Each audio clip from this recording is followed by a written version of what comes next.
Every parent wants the best for their child. My daughter Lily was a fan of WB cartoon called the Powerpuff Girls. I remember a smile that used to curl up on my face as I watched her play. How she used to dart around her room, arms stretched out, mimicking the sound of rushing wind. I was aware of how violent the show was, but I knew that my darling was smart and knew not to take such a show too seriously into course of her own actions. Again, I was the parent and had to make sure that she was looking up to the right people, or the right things for that matter. It was 2008 and her birthday wasn't too far off, so I really wanted to give her something she could never forget, a real treasure, something she wouldn't expect. So I took my curiosity to show off the Amazon.com and eBay. The search results appeared to be promising. There was a trove of children's treasures, but most of the products looked valuable collectibles were of plushies. Honestly, she's got enough of those things. Then I happened to come across an image of a DVD case. The casing had a groovy lava lamp effect in the black and blue, and half of Bubbles' head was peeking up from the bottom of the case, with her eyes staring out. At the top, the traditional Powerpuff Girls logo in pink and black swerved in bold lettering, but it wasn't like the box art for Powerpuff Girls, Blossom-themed lava lamp. Most of the weirdest thing was there was a Japanese title that text I could not read. I translated and said evil spirit. And it was because it was in Japanese. It was shipped from Japan, meaning that it would take a while for the package. So I emailed the person selling the Koika DVDs, who replied, there's just nothing like it, with no signature. Only selling for $10 overall, including the shipping. I took the chance to buy it. But when I was wise to check the thing before giving it to Lily, after all, I only wanted what's best for her. When it arrived, I hid the package in the living room until late at night. When my girl had fallen asleep, I took myself down to the living room and made myself some tea and opened up my laptop and removed the packaging. Just as it appeared on the eBay page, there were no details, just imagery, not even a brocade hint of credit. The covering of the shiny plastic as I opened it. I saw the DVD with the same imagery description of half of Bubbles' head peeking out from the bottom of the drawing of Bubbles in the Powerpuff Girls logo, were the softened DVD shaped like an oval. What threw me off guard was that anything of the certification, for some strange reason, although I did receive it from Japan because it had the BBFC certification of an 18. An 18? Well, no way I'm not showing this to Lily. I checked the account on eBay, but the seller's account had been removed. Gone. I was stuck with this thing. Damn it. Regarding my own thoughts of the show, I felt that it was my obligation to judge this thing for myself. How was I supposed to get rid of it without knowing anything about it? Well, the seller did say it because it was my raging curiosity. Should have just bought her a little plushie. I was still puzzled about how I managed to find this, what appeared to be a Japanese title from Japan, but it was manufactured in England. If England had certificate fitted, surely there would have been more copies available around. Wouldn't there? I concluded my own pondering and assuming the unique product, there was only this single copy. Perhaps this was posted to Japan as some sort of special gift to whoever. The seller himself, maybe? I put the disc into my laptop and I plugged in the headphones and then watched as it set itself up. The only title screen I chose part 2, it came up with a naked start screen. Just black with the white lettering, something Bubbles, part 2. Then the screen suddenly flashed white for a few seconds from worth the frame, making me a little uneasy. I swore I'd seen something that single white frame, but it kinda looked like that Lily had been like that's the other episode the other day, where Bubbles is surrounded with her sister Blossom with, I would like to say, a double team. I do not know what the episode was about, but it kinda give me the creeps. Perhaps an error of some kind. No introduction like any other regular episodes it had. It started with the professor. I can't quite remember his name, Utonium or something, staring out at the night sky in this front yard. I noticed how dead silent as I just checked my volume. It was at the considerable level. I wasn't having any desire of it to have it any higher. He looked utterly withdrawn from his surroundings. As he stared up at the moon just hanging there, He then proceeded to walk into the house and sat himself down in the chair in front of a fire. Everything about him was just pitch black, focusing on him. Something symmetrical, like a glitch of a frame, flickered of an image of Bubbles. She looked arranged, a dark red surrounding her pupils. How the gray figures slowly approached the camera with those sticky red eyes. It was just like that. The back of the screen, the professor appeared distraught as the camera lifted to a behind of the flicker of the fire to see him. Alone in the dark in his chair, the animation looked somewhat spectacular. How it focused on him on his heavy breathing, the color of his toned face was almost real. You could see the flickering of the lights and the wave of how the shadow reached itself around its face. He was leaning forward, hugging himself, looking scared of his own mind. His breathing was all I could hear in the headphones. What was going on? I felt startled when the loud creak in the living room of the door slowly opened by myself. I hoped it not to be Lily, or for fear of spoiling this for her, but this was why I was only watching this to begin with. If it was suitable with the way the atmosphere was now, I had no wish to hand this to her at all. I felt her draft and then I relaxed a bit, cursing under my breath. Why I had gone to shut off the lights? I was kind of afraid to move. I resumed watching Utodium and looked up at the stairs, gasping, hearing creaks of the doors to the girl's bedroom. Seeing similarity of what happened, I attempted to laugh a little, to calm myself, and I realized I had reached out and pushed the door shut and picked up my tea to drink. When I had noticed that the had gone stone cold, so I quickly looking back at the screen. Utodium's eyes were bulging, reddening at the sides, and his pupils were large, allowing and swallowing all the whites. I felt startled to understand of why the DVD wasn't released more copies. It may have been an experiment for an episode not to be aired. Maybe it was just a side project or some marketed to older fans. But perhaps that made sense. But this was now designed for young girls. The professor had risen from his seat, ever so slowly started to make his way towards the stairs. An angle that was shot from his shoulder so you felt that you were walking with him. The stairs seemed to be distant, like miles away. Every step he took, the stairs seemed to get drawn away from him, reeling him back into the dark.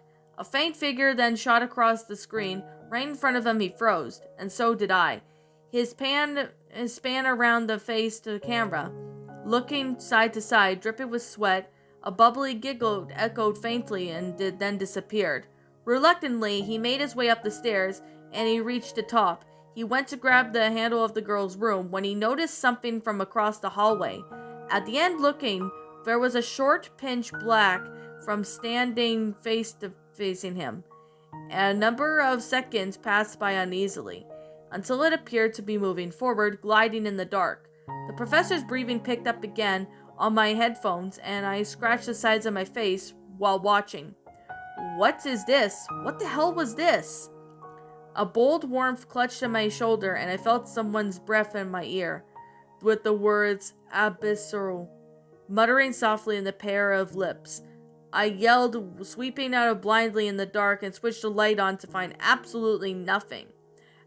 I realized how fast I felt attempt to check upstairs for Lillian in her case I woken her.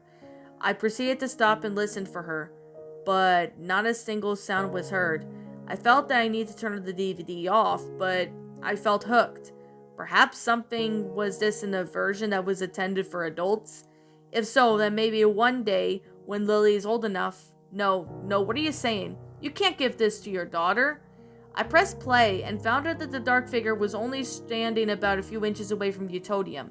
It looked up at him with the round gray face, and it had no eyes. It stretched open its mouth so slowly, with a loud inhale, and as it did so, a high pitch descending into a long, deep drone, reaching a pitch that I don't even think that it could be any attainable by the voice or instrument. The scene then warped into twist itself slowly, as it reversed into its pitch into very high, like a siren. A white noise then sounded for a brief moment, and then the figure flicked out of its vision, restoring the standard and fixed the format again. Utonium then looked around him, panicking to see if it moved. Where had it gone? Had reality slipped from behind him? Was he imagining it? Was I imagining it?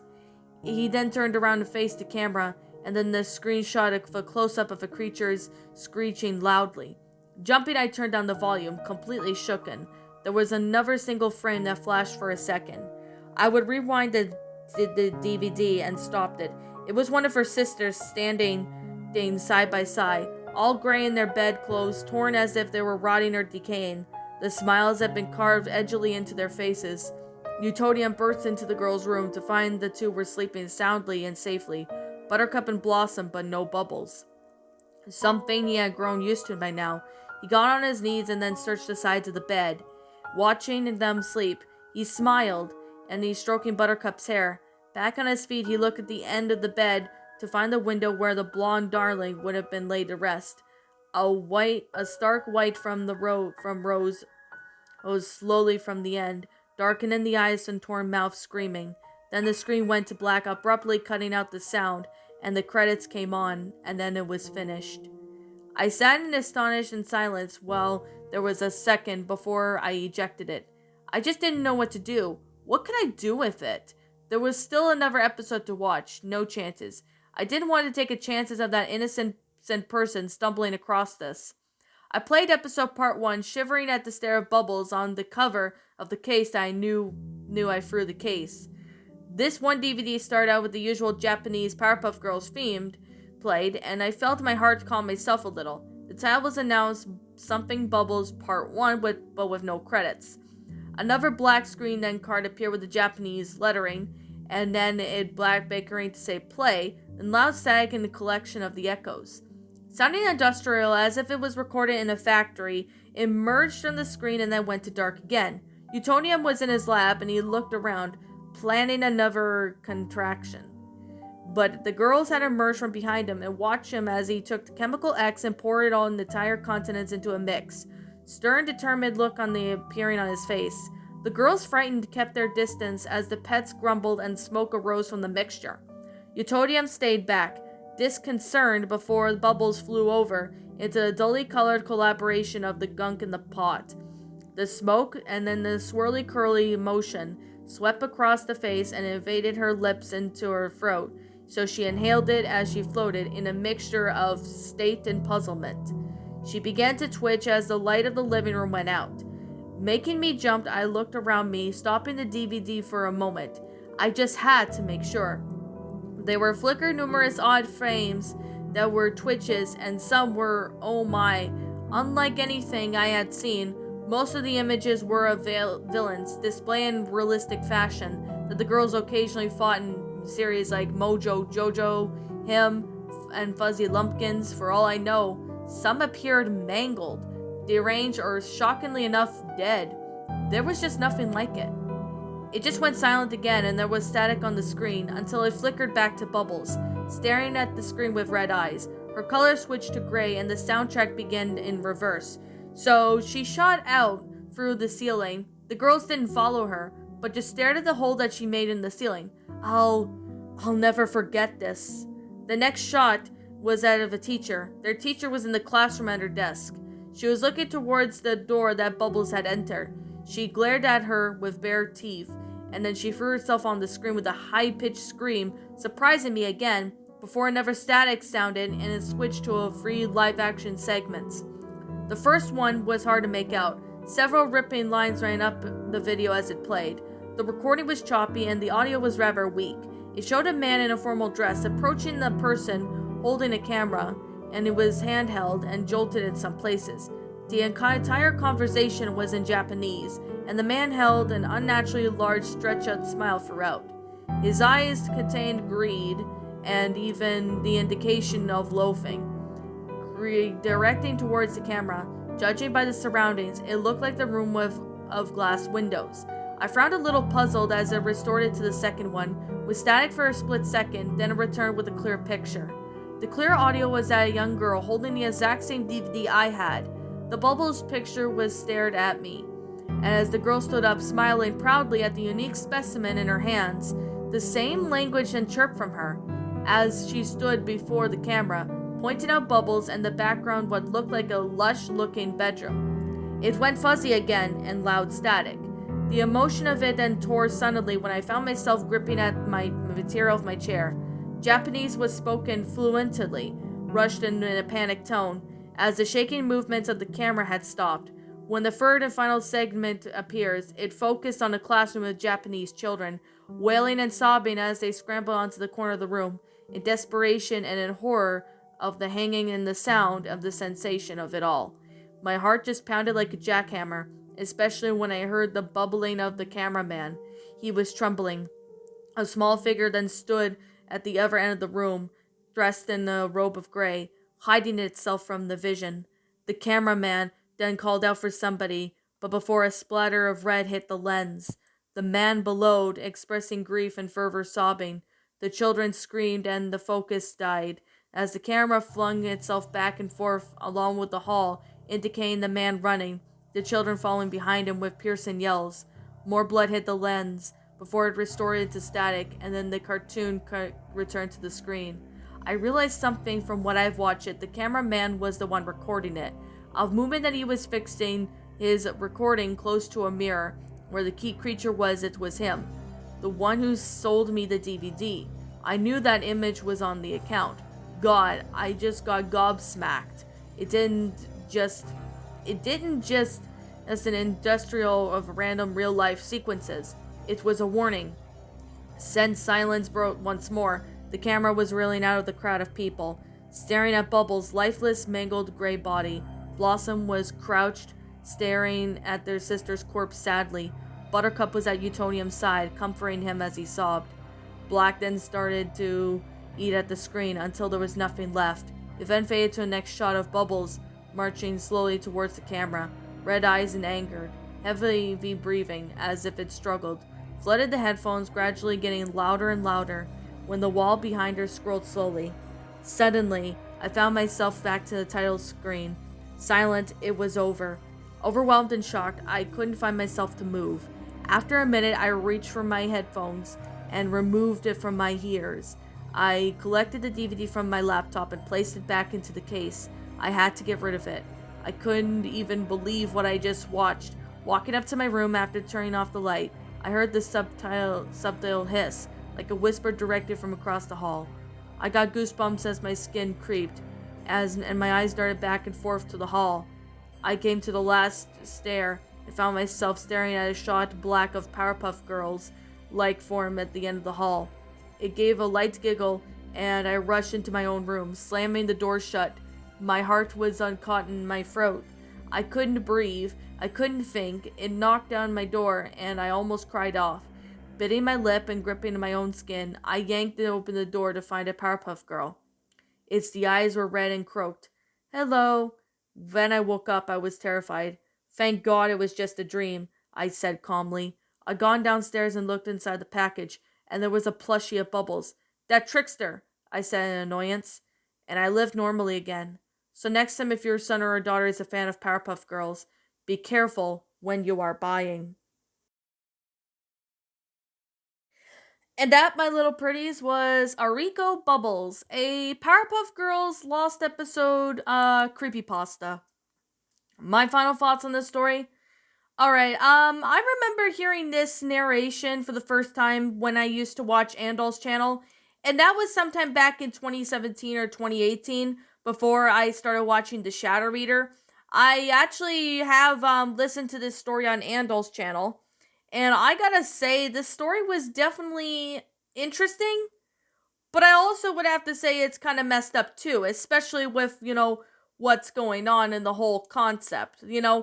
Basically this story, is kind of cliched.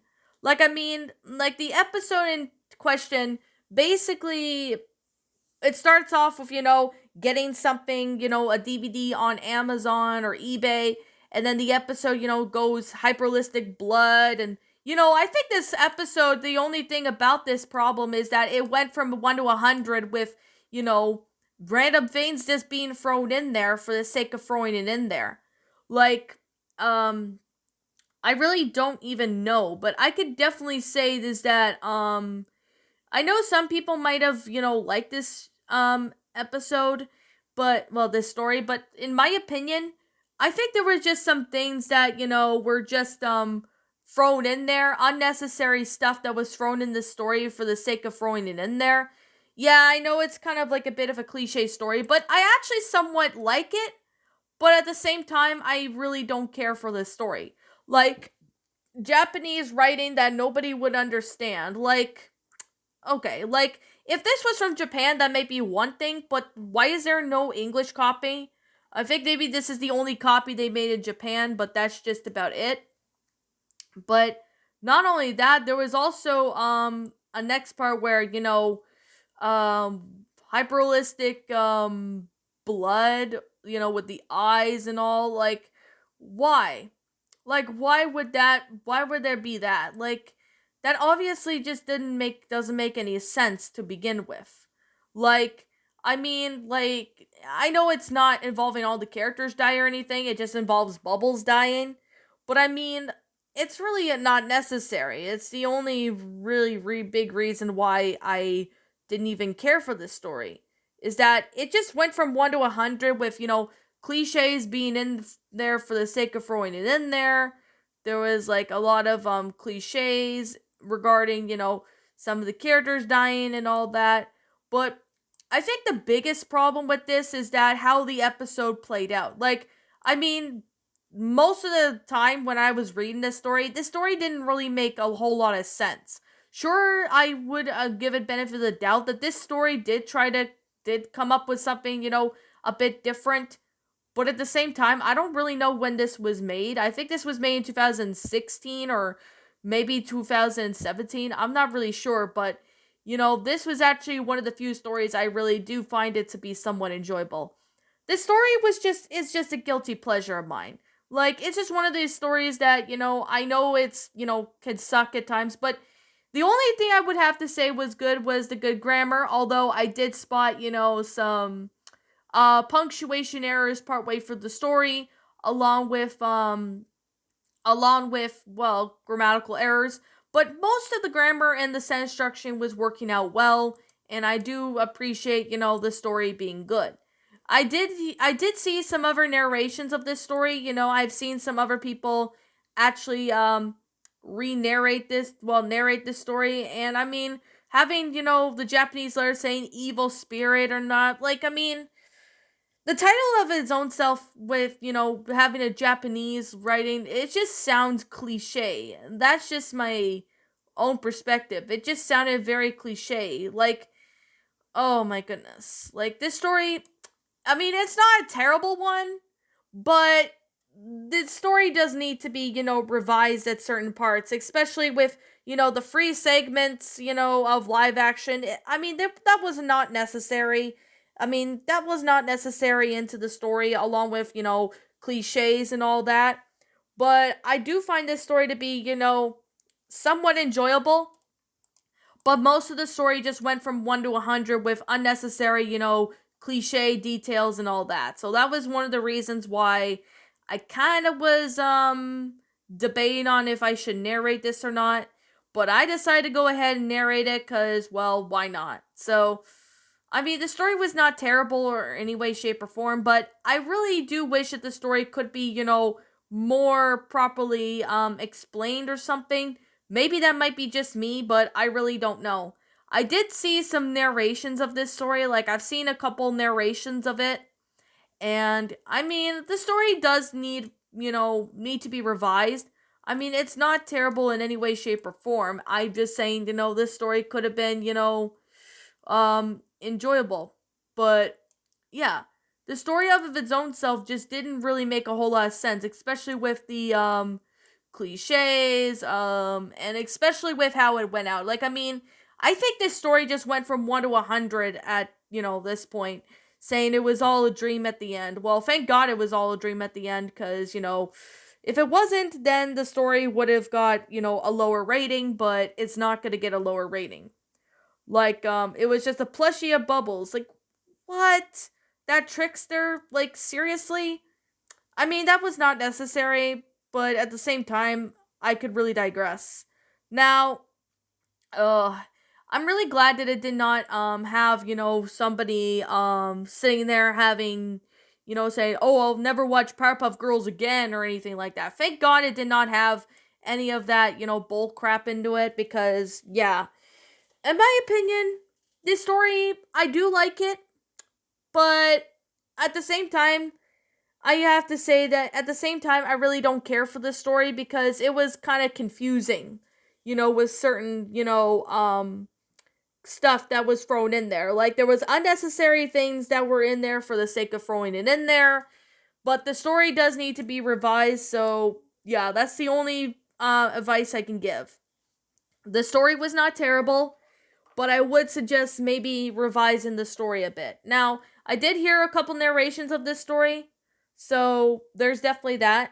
And I'm not sure who the original author of this story is, so I can't seem to find the original author for this story. So I'm going to leave it as anonymous for now.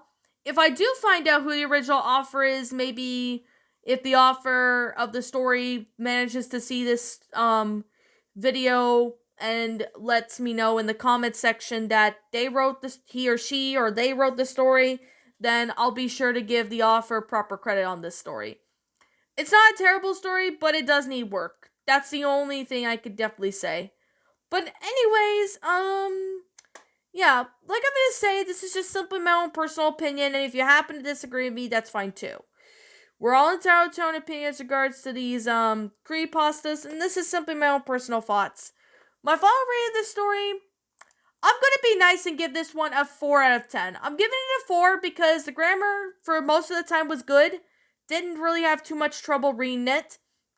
The sentence structuring was good, although I did spot a couple of punctuation errors and there was like a couple of grammatical errors in the story, so yeah, I did notice some of them.